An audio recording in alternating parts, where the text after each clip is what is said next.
What's crack-a-lack-a-lackin', everybody? Welcome into My Mind is a Weapon podcast, episode 4. I hope you're all having a good Thursday afternoon. Thanks for joining us. We are going to be live on YouTube. We are live on Apple and live on Spotify as well. I'll be doing a show, so if you guys are watching on YouTube, you can see all the live. If not, I will break it down and talking to it as well if you're listening also. And let's jump into it here. This is going to be my quarterback rankings, top 32 for all 32 teams in the NFL. And let's get it started, guys.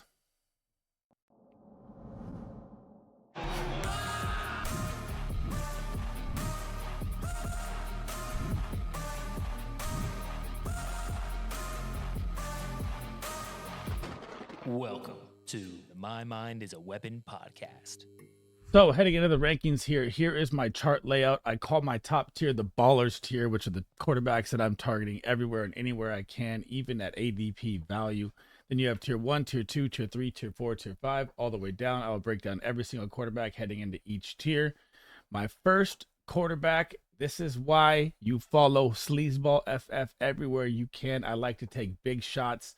I like to make the crazy calls. And my number one quarterback heading into the season is AR-15, who is locked and loaded and ready to roll. So last season, I know he was hampered by injuries. He's got to stop taking the dumb hits. He bulked up about 20 pounds of weight. This man looks massive. And in his games last season where he was healthy, he only played 2 games. He was QB2 and QB4. So imagine putting that together for a 17-game season. This guy is going to go bonkers, man. They added Donnie Mitchell in the draft. They have Jonathan Taylor with no holdout. They have a top 3 offensive line. Josh Downs is going to be coming out of the slot. I mean, this offense is going to be explosive. The key factor that's going to help them a lot to me in the red zone is another man that was injured last year, and that is Jelani Woods. This man is 6'8", the number 1 relative athletic score in NFL history. If you guys follow Raz at all, you should check out their Twitter. They do tons of great work. RAS, it's awesome. You can find out everything about the combine players. I use it a lot for rankings and how I feel it's going to go. And Anthony Richardson is going to be my number 1 quarterback this season. Number 2 is still going to be Josh Allen at the top of the list. So I know he loses Stephon Diggs. He loses Gabe Davis. It's going to be more of a Joe Brady ground attack game with James Cook, I feel like, when he came into the offensive coordinator last season, about halfway through the season. But I still feel like his rushing ability is going to keep him at the top of the charts. I mean, Keon Coleman is a draft pick that I was kind of sketch on. The options will be there. I mean, the volume will be there for all receivers. I don't know how it's going to play out yet with Curtis Samuel, Khalil Shakir, and Keon Coleman. I personally have Curtis Samuel leading the way. Other content creators and stuff I see have Keon Coleman. Other people have Khalil Shakir. So it's going to be a mix and match around the wide receiver room. I do think their wide receiver 1 will be their tight end, Dalton Kincaid, who I'm super bullish on. But I feel like Josh Allen is still going to carry enough weight to be a top 3 quarterback in this league, no matter what. Number 3, Jalen Hurts. Now, the reason I've dropped Jalen Hurts, last year he was my QB2. It's going to be because Saquon Barkley forever is now on the Eagles. Jason Kelce is gone. You're going to lose the tush-push possibilities in the red zone. I truly believe that. And here's why. So the Eagles for the last 3 years, or last 2 years with the tush-push, where it's been electric and Jalen Hurts is getting all the rushing touchdowns and his points are through the roof. You have Boston Scott, you have Kenneth Gainwell, you have DeAndre Swift. These are their running backs. These are not bell cow bullish goal line running backs like Saquon Barkley. I feel like when they get down there, it's going to be the Saquon to show within the 5-yard line. If they get to the 1, right, you might see a couple tush pushes here and there. You'll probably see tush pushes on 4th and 1 from the 30, the 40, whatever. But I feel like you're going to see way more Saquon forever in the red zone this season, and it's going to drop Jalen Hurts' ability to score in the red zone at the 1. But with Devonta Smith, Dallas Goedert, AJ Brown, they're still going to see this offense should be a lot better. He was playing hampered last year. I have Jalen Hurts at number 3. My number 4 is going to be the guy that just wins every Super Bowl, Patrick Mahomes. We don't know what's going on with Rashee Rice's suspension yet.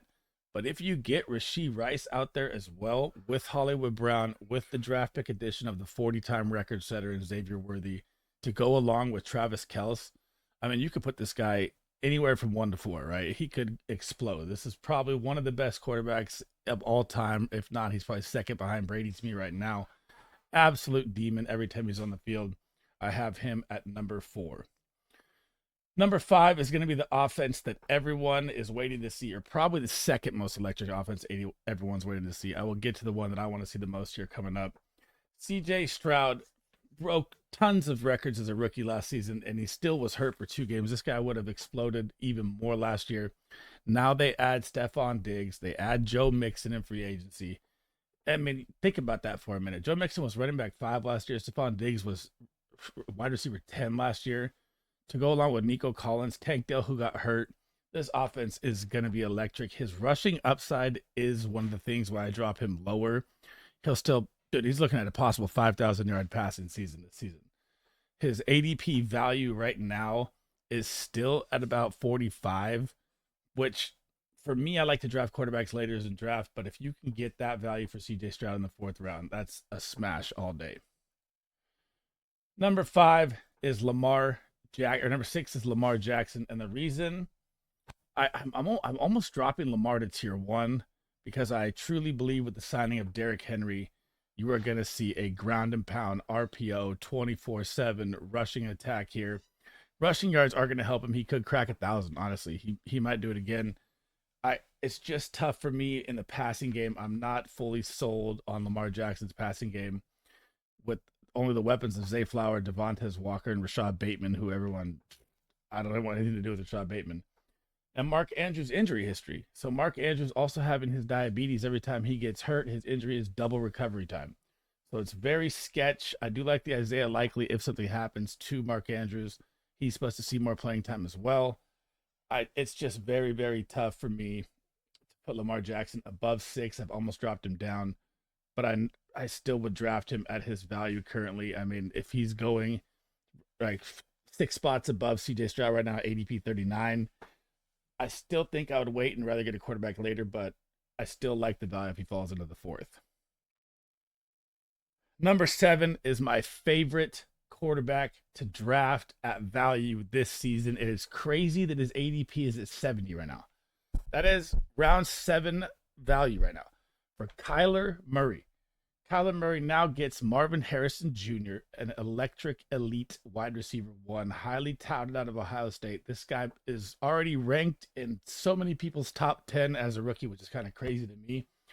The volume will be insane. Trey McBride is my tight end 1 this season as well. And then you have Greg Dortch, you have Michael Wilson, who are all breakout candidates as well, just because this offense is so electric. You get James Conner with the Trey Benson handcuff. I mean, this offense is going to be flying around. This is going to be my favorite offense to watch. And Kyler Murray is my absolute favorite value at ADP on the season. Like, if you're trying to win your leagues, that is who you target in round 7, 100%, in my opinion, is Kyler Murray. Heading down to quarterback 8 here. Now, this guy could be he was QB5 last year. So, I mean, Jordan Love could be in the ballers tier. And they had a lot of injuries last year with Christian Watson got hurt. They had Romeo Doubs hurt for a little bit. Dontavian Wicks stepped in. He balled out. You had Luke Musgrave go down. Tucker Kraft stepped in. He balled out. So all those signs right there you're looking at is sign of a mature quarterback that's ready to take the next step. If you can make everyone good around you all the time, Jordan Love this guy's going to go through the roof this year if everyone's healthy. I can see him being top 5 again. I just like these 7 above him right now better, so I have him at 8. But he's a top 10 QB probably for the rest of the next 5 to 7 years with him. Dak Prescott is coming in at number 9. Now, Dak Prescott last season, man, this guy was through the roof in every single stat, passing. I think he led the league in completion percentage as well. And their running back room now is Ezekiel Elliott, Rico Dowdle, Deuce Vaughn. We don't know if they're going to do anything else in free agency. There's still Leonard Fournette hanging out there. There's a lot of rumors. I don't even think that matters. I think this is going to be a full CD Lamb, Jake Ferguson, Brandon Cooks attack all the way through. Just like Jordan Love, you could put Dak into the baller's chair. I would not have a problem with that. I feel like, he's on a contract. A lot of stuff going on with the Cowboys too. This man's going to come out and prove a ton of people wrong. And it's just very worrisome because they lost 2 star linemen from last year for me. So the offensive line is going to be very weak. and it's gonna be a teeter-totter run game, right? Like it's I feel like you're just gonna see a possible chance for CeeDee Lamb to get 300 targets this year, which would be insane. I like Dak Prescott a lot as his value. He's going at about round 6, which I mean, like I'm saying, I like to target quarterbacks later, but if I could get him round 6, round 7, just like Kyler Murray, he's probably second best value you could find later in drafts right now. Number 10 for me, the bounce back, comeback player of the year, smoking Joe Burrow. All this guy has to do is stay healthy. He is that risky pick, because he's been hurt so much lately. It's driving me nuts. Jamar Chase is going to be playing out of the slot. He's going to go absolutely bonkers. He's my wide receiver 1 this year. You have T. Higgins finally got the contract dispute done, playing on a year to get his contract. He's got to stay healthy. He wants to get paid next year. I don't know if he's going to stay with the Bengals, but if he doesn't, Jermaine Burton is a very nice piece as well. So he'll be their wide receiver 3. And then you have my favorite sleeper tight end to draft at the end of your drafts is Eric All out of Iowa. Mike Gesicki is the starting tight end now. I don't I'm not drafting Mike Gesicki. Let's just be real. But he could be a nice piece for him. He does have a great down the field target, which is like the number 1 out of all tight ends in route yards per route run with Mike Gesicki, but he does nothing with it. So it's very sketch for me with him. I like the Zach Moss addition to go along with Chase Brown, little 1-2 punch. That's nice. Their offensive line got a little better. And Joe Burrow right now is another ADP quarterback, which is amazing to me that he's going right around Jordan Love and Dak Prescott, same thing. So around 61. So that's why I have all 3 of these guys right here in tier 1. But I also, these are the top 10, right? These are my official locked in top 10 quarterbacks. Any of these 3 could be moved up, to 7, 6, whatever. They could pull it off in the season. I could see that happening. Heading down to number 11 here, and this one is insane to me. Brock Purdy, QB6 last year, off a UCL on his throwing arm injury, still was QB6. All the weapons around him did not change. So think about this for a second. And we don't know Brandon Ayuk's situation yet, obviously, right? But either way, they draft Ricky Pearsall. I don't think Pearsall is Ayuk, but I still think it's good value enough to keep Purdy up in the top. He is going at ADP 84. That's in the 8th round for the QB6. So let me do the math on this real quick. Right now, the QB6 drafted is Anthony Richardson, ADP 48. The quarterback below him, which is Brock Purdy, by 40 spots is where he finished. So you're getting him at a 40 spot discount for the value. Brock Purdy is an insane value draft pick as well. I love all 4 of these at tier 1 right here. So Jordan Love, Dak Prescott, Joe Burrow, Brock Purdy, all at value in drafts. It is absolutely insane to me that he's going that low. Number 12, Jared Goff. Same situation here as Brock Purdy, right? So he goes about 8 spots later than Brock Purdy. So he's going at 92. Brock Purdy's going at 84. Brock Purdy was QB6. Jared Goff was QB7, right? So again, if I'm looking at QB7 on the board right now, that's Joe Burrow at 58. That's what they're predicting on Fantasy Pros. Then I go to the actual QB7 that's from last season. That's going at 92. Another 40 spot increase in value for the same points. And the Lions get Jamison Williams, who's supposed to be a breakout fully this season. There's no 6-game suspension. There's nothing wrong there. He's supposed to be a breakout. I'm not really high on him in a breakout and redraft. I love him in best ball. And they also play almost every single game this season in a dome. No weather repercussions at all. This is an easy top 10 quarterback again for me. Either 9 to 11 range will happen, and it's insane value with Jared Goff. Number 13, this is going to be a splash one right here. Jaden Daniels, the LSU superstar, is at the Commanders. Cliff Kingsbury's. This offense has been running at a top 5 neutral pace with Cliff Kingsbury for the past 3 seasons in Arizona. Now he's at the Commanders. And this is going to be flying. You're going to see Terry McLaurin. They pick up Austin Eckler. You're going to see Jahan Dotson. You got Luke McCaffrey out there. You got Benson Knott, Zach Ertz, and Brian Robinson. What a landing spot to come into offensively. It should be high flying. His rushing upside should bring a ton of volume. He's another quarterback, again, So his ADP currently 97, and he is getting drafted above Caleb Williams, by the way, guys, just so you know. About 10 to 15 spots higher right now, according to Fantasy Pros. Jaden Daniels is a league winning quarterback if he can keep his small frame healthy in the NFL. I'm willing to say right now that he may be top five if he can stay healthy the whole time as a rookie, which is nuts. Now, heading over to my next guy here. This is going to be number 14, Tua, Mr. Skinny Hawk Tua Tagovailoa. I mean, when you have Tyreek Hill, Jalen Waddle, Devon Achane, Raheem Mostert, Jalen Wright, all guys that top 20 miles per hour.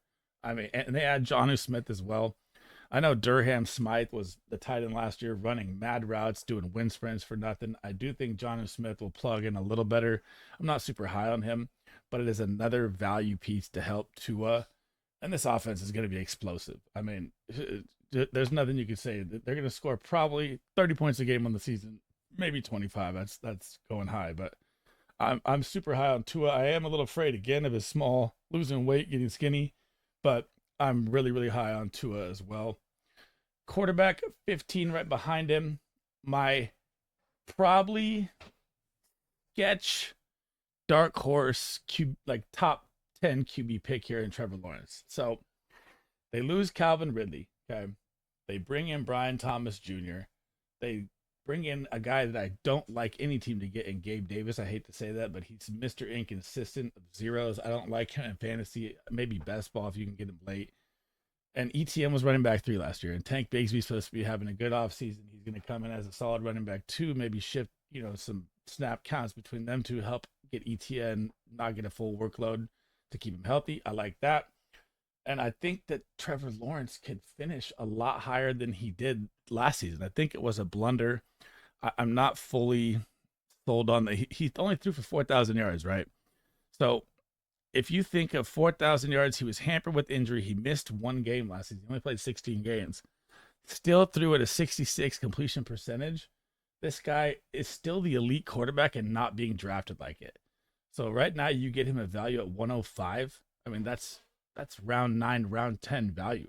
This is where I start to target my quarterbacks right here. This is what I like to do in drafts. Round 9, round 10, you're going to find the Herberts, you're going to find the Lawrences, the Jaden Daniels, the Tuas, and stack your team before. This is a great piece to get in the middle of your drafts, in my opinion. I love Caleb Williams, or not Caleb Williams, Trevor Lawrence this season. Heading in to number 16 here.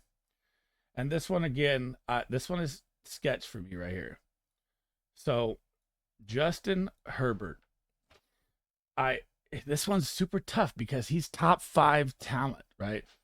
And you have Keenan Allen gone, you have Mike Williams gone. I don't even know if Mike Williams being gone matters at all. I mean, this guy steps off the bus and breaks a pinky toe or something every time he's hurt. It's a ridiculous joke. I'm never touching Mike Williams, let's be real. But for the Chargers now, you have Josh. I love that they pick up Ladd McConkey. You have Josh Palmer. You have Quentin Johnson. Quentin Johnson, one of the worst route runners, period, according to Reception Perception. If you don't follow Matt Harmon and those guys on Twitter, they do great work. I love seeing all their Reception Perception posts of routes and everything. It's amazing. And he's terrible. Absolutely terrible at route running. Josh Palmer is a sleeper pick late in drafts that I love a lot. Ladd McConkey, I feel like, is going to see over 100 targets as a rookie, which is phenomenal. But the scary thing is a lot of people believe in this. Harbaugh is going to run the Michigan style offense, ground and pound. I don't think that's going to happen, right? That's why his ADP is so low right now, I believe, because he's at 102, just like Trevor Lawrence, about a round 9, round 10 value. This is a smash draft spot for Justin Herbert. But if you look at the Michigan games that Harbaugh was in, Harbaugh is running 20-plus point leads. That's why you see Corum's numbers explode in college. And I don't think they're going to be winning that many games as the Chargers. I mean, their over-unders like 7.5. I have them at like 5 to 6. So I really love the Justin Herbert talent. If it's not a full ground and pound run game, this is an absolute smash draft pick quarterback right here. And I just don't understand how he's dropped so low. I don't know if, like everything I said, like the Harbaugh and all that stuff comes into play, which I don't think it will, but I think that's why he's such low value. And it's an absolute smash play for me. Heading over to number 16, this is a sketch one again here for me. Caleb Williams. Now, a rookie quarterback in the history of the NFL has never walked into a better situation with this many weapons. There is a couple blunder points, though, to think about. So I'll start with the pluses here. You get DJ Moore. They pick up Keenan Allen in free agency. Cole Kmet. They draft Romo Dunze, who Romo Dunze was my favorite wide receiver when I did prospects of looking at him over Nabbers and over MHJ. Yes, I'm crazy. I like Romo Dunze better than both of them, but his landing spot killed him. But there's no quarterback that's ever walked into this. They pick up DeAndre Swift, too, to go along with Roshan Johnson and Khalil Herbert. All the weapons you could ever want being drafted as a rookie are on the table for him. But I just don't know. After watching his college games against good teams, he struggled. And now you're at the NFL level, and the Bears' weak point is their offensive line. And I know he can scramble, right? He'll be out there. He'll be making a scramble play. He'll make some plays happen. He'll look electric. He'll get the crowd going. People will get pumped for Caleb Williams. But I think, in my opinion, for him, it's going to be a year 2 breakout. I see a lot of fantasy analysts and high content creators and stuff like that say he's throwing for 4,500 yards and 40 touchdowns. I think he maybe throws for more interceptions than touchdowns this season, just from what I've seen on tape. I am not as fully sold on him as others, but again, and think about it for a second, he's also drafted above like high end quarterbacks that are proven, like Matt Stafford. I know Matt Stafford has no rushing upside, but I'd rather have Matt Stafford than Caleb Williams, and that's just my opinion. But I do have him tier 2 still. He is at my QB 17, so he cracks top 20. I'm fine putting him there.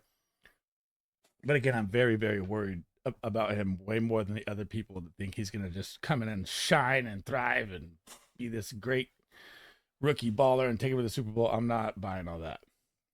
My number 18 quarterback. This is one of my dark horse MVP calls on Twitter that I've been making for about 3 months now. And this is where the old man river starts right here.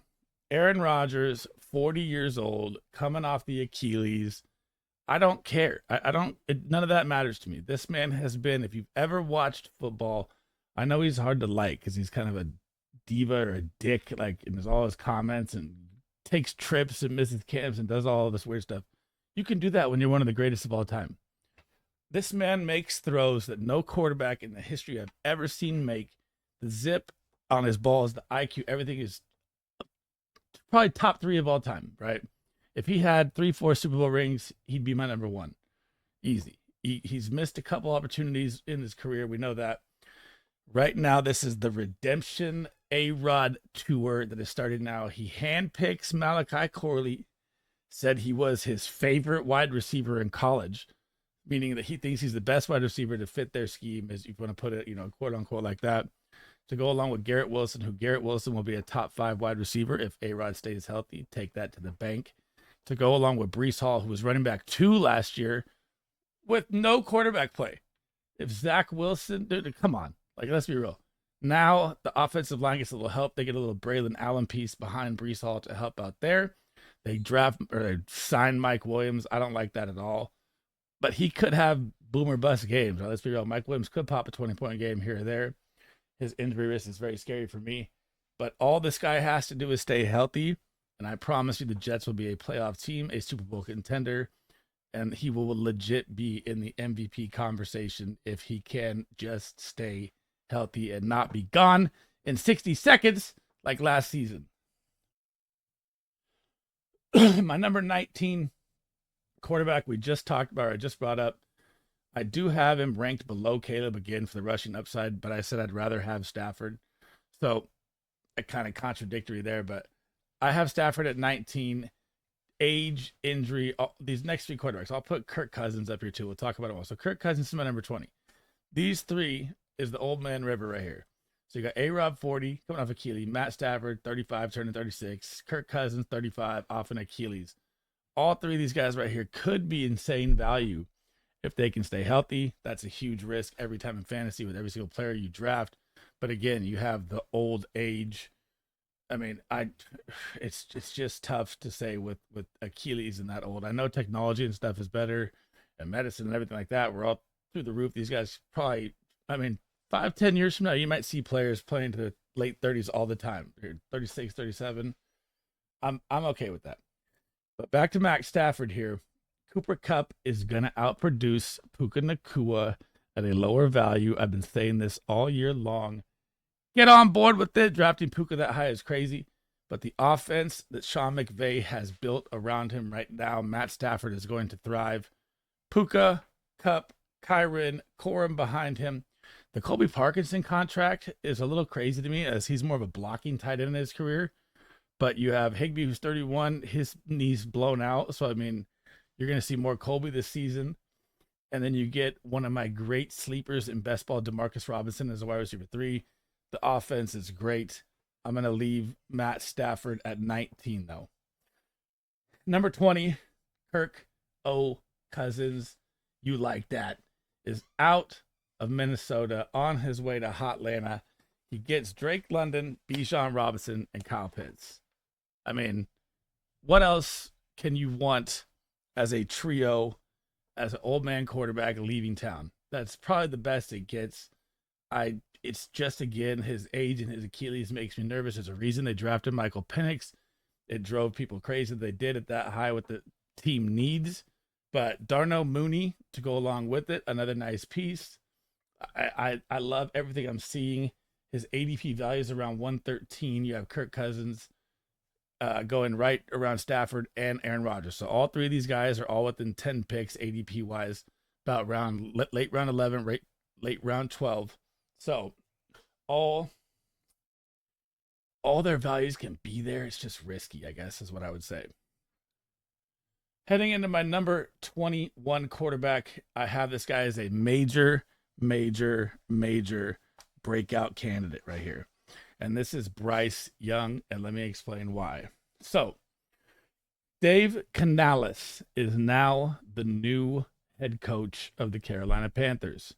If you look back, this guy is called the QB Whisperer, right?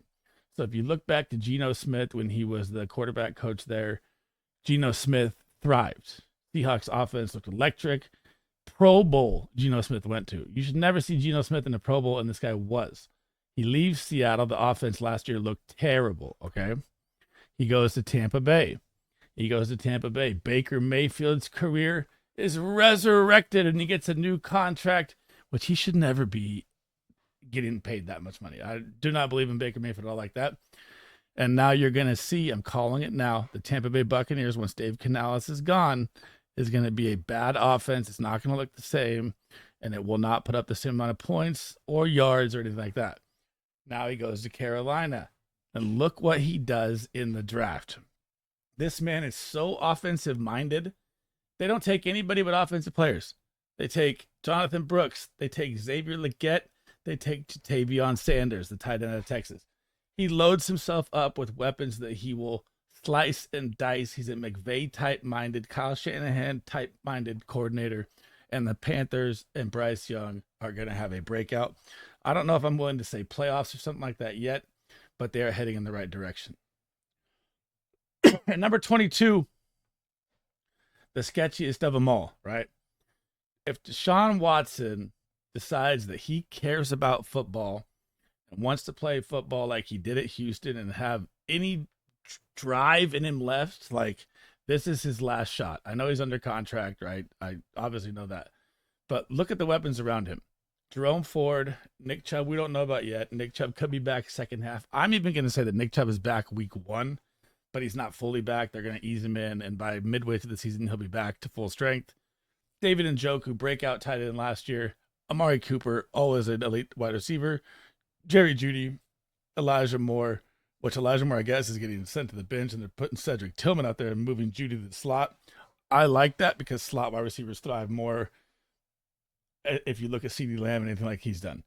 So Deshaun Watson at value that he's at right now at 130 could be your absolute league-winning quarterback in the 12th round, because he averaged 18 points a game last season as a starter. And he's got better weapons. Offensive line is top 3. He just has to care about football, and that's all it is. And that's the hardest thing with him that drives me nuts. That's why it's very, very hard. Number 23, Will Levis or Levis. I don't know how you fully say it. This is my breakout candidate, just like Bryce Young as well. Another breakout QB candidate of mine. They revamped the whole O line. They only have one starter from last year back. They get Lawan in the draft in the first round. Amazing offensive lineman to pick up to help the team. Go pick up Tony Pollard. Obviously, if you were a Tyjae Spears believer, I've been saying this, tweeting it for like a year. Tyjae Spears is not a running back one. He is a running back two comparable to a running back one split share. With his knee and 2 ACL injuries in his career, he's never going to be that. So get that through your head now if you're a Tyjae Spears person. Tony Pollard will be the guy. It will be probably a 60-40, 55-45 split. I mean, look at the weapons around him, too. They go get Calvin Ridley to go along with DeAndre Hopkins. They get Boyd, who honestly, when Higgins or Chase goes down, Boyd balls out. So that's a solid 3 to go along with Chigakonkwo, 2 good running backs. Offensive line revamp. Derrick Henry's out of town. So he made a new style looking Titan offense, and I cannot wait to see the big 6'4" Will Levis ball out this season. I love him at value so much. Okay, heading down to tier 4 now here. We are at 20, quarterback 24 overall, Russell Wilson. Now, please let Justin Fields win this job, and I will move Justin Fields up to tier 1. I know that Russell's an old man. He's the veteran. He's supposed to be having all these workouts and looks good and all that. I've just not been a Russ believer for a while now. The weapons around him, he's got Pickens. They get Roman Wilson in the draft. I love Pat Freiermuth as well. They bring in Arthur Smith as the OC, which, I mean, I don't even know how he got a job after last season, but he did instantly somehow. And you're going to have, they had the best draft, though. In my opinion, they had an A-plus NFL draft this season. Offensive line is revamped massively, which is why Najee Harris is going to have a big year. Yes, over Jaylen Warren. Najee Harris is a great value pick as well. But again, with Russell Wilson, I'm just not fully sold on him at all at being the head guy right now. Heading down to number 28. Okay, Geno Smith. So what we're getting into here in tier 4 for me and the way I'm looking at it, so you see Russell Wilson first, Geno Smith. These are both guys that can lose their job by midseason, right? You can see Justin Fields take over. You can see Sam Howell take over. Now with the Seattle situation, they bring in Ben Grubb from Washington, offensive coordinator, going to make the offense look way different than last season, which was abysmal. So the first update you get when he comes in is you're going to see DK Metcalf, Cooper Kupp motion everywhere you want, all over the field, which is what they should have been doing for the past 3 years.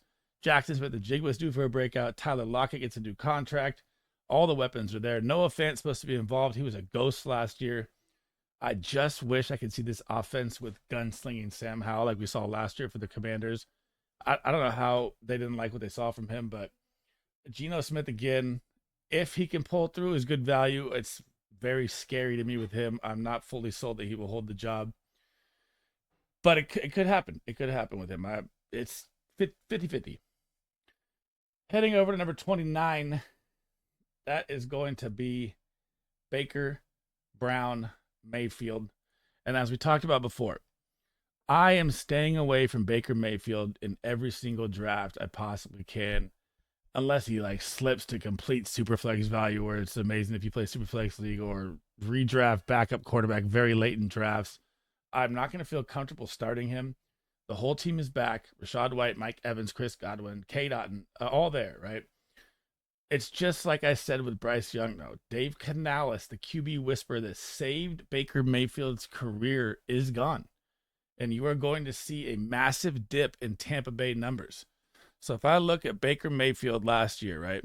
He was the number nine in passing yards, highest career percentage ever in his career completed. Target downfield, 7.1 average, the highest in his career ever. Yards per game, 240, the highest in his career ever. All these are going to take a dip. It's going to hurt every single fantasy player around them. The only one I really like drafting is probably Mike Evans. I mean, everyone's hyped on Chris Godwin at the slot. We'll see how that goes. I like him at ADP value, but I'm not super sold. I'm really staying away from Baker Mayfield as much as I can this season. Heading over to my next quarterback. Now, this one is kind of sleeperish. Like people forget as Daniel Jones, right? But people forget that he was QB9 a couple years ago with his rushing game. Coming off the injury, they say he's going to be ready for week 1. His value right now, ADP wise, is insane. 174. So you can get this guy about round 15, late round 15, early round 16. And I would feel better starting him than Baker Mayfield, honestly, every single week. Felt my opinion for that one. But here's what is missed from Daniel Jones, right? So Daniel Jones in his entire career has never had an alpha wide receiver one. Malik Nabers. Check. Okay. Tied in now. Darren Waller would rather go wrap his career away, or whatever you want to call it. But Darren Waller didn't look good last season either way. So you could see Daniel Bellinger, Theo Johnson fight for that tight end spot. I think Theo Johnson will win it. Offensive line gets a little revamp. Now, the plus side here, and this is the one thing that is I talked about earlier with Jalen Hurts. Now, the plus side here is that Saquon Barkley is gone. They leaned on Saquon Barkley so much last season. This man carried the load for them all the way. Now he's gone. You're going to see a different style offense. I'm going to say Devin Singletary, doesn't even see 60% of this touches that Saquon Barkley saw last year at running back. So it is going to be a more air attack look, and you're going to have Malik Nabers flying around, which will draw the attention, which is going to open things up for Wan'Dale Robinson, Jalen Hyatt. I don't know if I'm sold on the Jalen Hyatt breakout fully. Like a couple posts I see are, but I do like Wan'Dale Robinson a lot, and I think Danny Dimes has actually solid value at where he's at. So heading down to my next quarterback here again. This one follows along Derek Carr. He's going to come in at number 28 here. And Derek Carr, to me, is the most hot seat quarterback in the NFL right now. I mean, I don't know how he kept his job. What's crazy to me is I had to look this up. Derek Carr was 13th in total pass yards last season. I never would have thought that if you told me that. I would have said like 20th. But, I mean, you got Chris Olave, Shaheed, A.T. Perry, right? Shaheed, A.T. Perry, we don't really know yet. Chris Olave is a stud. His target share is to the roof. He just needs a better quarterback, in my opinion. And it sucks saying this because I'm a Fresno State fan and Carr's from Fresno State. But I think we see Spencer Rattler by week 8, maybe week 10. I mean, I know that the Saints are not sold with Derek Carr and the signing they did 2 years ago. And it's just hurting them, and it's hurting the team, and it's hurting the rebuild, everything. I'm not touching Derek Carr at all in anything, by the way. Nothing. I don't like him in best ball, nothing. So I'm very, very low on Derek Carr. I hope he bounces back because Bulldogs, we got to root for my Fresno State side, but it's going to be rough. It's going to be really, really rough. And number 29 here is another one that Sam Darnold, man. All offseason, I was pumping up JJ McCarthy. And I know McCarthy's going to get the job here, if not week 1, midway through the season, whatever it is. But Sam Darnold, I mean, he could be a QB2 flex play, and super flex would be fine with that just because the weapons around him. You have Justin Jefferson, who's quarterback proof. That was proven last year when Nick Mullins and him went for 200 yards and 50 fantasy points in a game. Sam Darnold's got to be better than Nick Mullins. You get Jordan Addison, who balled out last year. TJ Hawkinson, we don't know yet with, his injury coming back. They're saying on the PUP list, I've seen some injury or some Twitter doctors say he may not be healthy till the playoffs, so a lot of skepticism there. Aaron Jones comes in as well. Aaron Jones, 5 MCLs, injuries to 1 knee. Very, very scary at age 39 with him as well. I'd rather see Ty Chandler in there, but the weapons are there. And they can be a solid fantasy offense. I just want to see JJ McCarthy in there. That's my only problem I have. But Sam Darnold's going to be the guy for now. So I have him ranked at 29. Number 30, we don't even know what the situation is here either. So this could be Gardner Minshew or Aiden O'Connell. I have Gardner Minshew in there now because the contract they gave him. The camp updates are saying that Aiden O'Connell is leading the battle right now, and the players are behind Aiden O'Connell. So I would still rank Aiden O'Connell in the same spot as Gardner Minshew either way, because I fully believe that Antonio Pierce is bringing a full run game behind Zamir the Zeus White, who's one of my favorite running backs to draft this season. I'm so high on Zamir. It's crazy. But you have Devontae Adams, Jacoby Myers, Trey Tucker, They go and get Brock Bowers after drafting Michael Mayer last year. So they literally took, and if you think about it, Michael Mayer was the highest ranked rated tight end coming out. Obviously, he didn't put up Sam Laporta numbers, so Sam Laporta broke tight end one numbers as a rookie, which is insane. But they go back to back number one tight ends based on talent out of college. Brock Bowers is a phenom. The weapons are there for the Raider offense. It's just the quarterback is killing them. I mean, they have this, and it's sad to say that like they should tank the season just to get a high draft pick. But I don't know where Shadir is going to go or how the quarterback class is going to look yet. I haven't fully dived into the college QBs. I do that after after the season. But man, oh man, I hate to say it for the Raiders, but the quarterback is killing them. 31 is going to be Drake May, North Carolina Tar Heels quarterback. Now, people forget this about Drake May. His rushing in North Carolina was up there. The Patriots are just, I don't see them winning many games. The passing volume could be there. They have a wide receiver room of scramble shambles right now. So you have Demario Douglas, who's the standout in camp. Then Javon Baker's the standout in camp. Then Jalen Polk's the standout in camp. It's like they're playing teeter-totter to figure it out themselves. And there's not a real true alpha. If there was a true alpha, I believe it would be Javon Baker. Just from watching his college tape, the man is insane. I think he was very undervalued in the draft, and the Patriots got a steal. But again, and their tight end, Hunter Henry, I love a lot. I think Hunter Henry will be the main focal point of this passing offense, and you can get him very late in drafts. Ramondre Stevenson gets his contract. So they are building, right? They're building for the future. The pieces are coming together, but it's just not there yet. I don't see Drake May being that high, and I don't think I'd even be super confident starting him in a super flex, really. But it could be. His rushing upside is there. It could be better than I think. I'm just not fully sold on him. Number 32 is rough.